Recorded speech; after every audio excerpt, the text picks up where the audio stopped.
Welcome mga idol, tatalakayin natin tungkol sa pump down. Ito yung reversing sequence nito.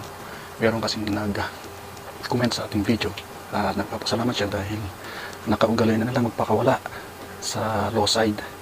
At gusto ko rin i-share ito sa inyo.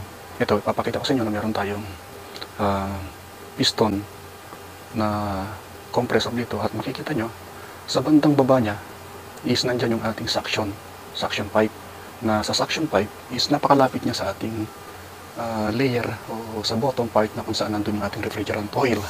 At gusto ko rin papansin sa inyo na yung ating discharge is nasa top ng ating compressor. Mapapansin nyo na mayroon tayong oil mist separator o separation disc dito sa ating piston rotary na compressor. At punta naman tayo dito sa isa. Ito naman yung scroll compressor na ang brand nito ay Hitachi. Same pa rin, naibala ng position, pero makikita nyo na yung low side nito is nasa lower part. Titingnan nyo yung chamber, nandun pa rin yung ating bottom. Sa bottom nandun yung ating refrigerant oil at gumagamit nito ng oil pump.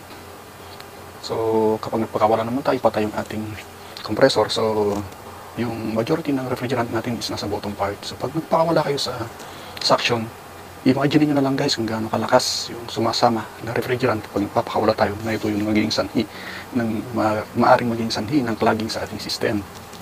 Although bumabalik naman ito. Okay? And then tingnan nyo yung upper part. Nandito naman yung ating outlet port, na ito yung discharge. Is nakakita nyo on top siya. So pag pinakawala natin, minimal lang yung oil na sasama sa system. So sana nakatulong to dun sa ating mga baguang technician.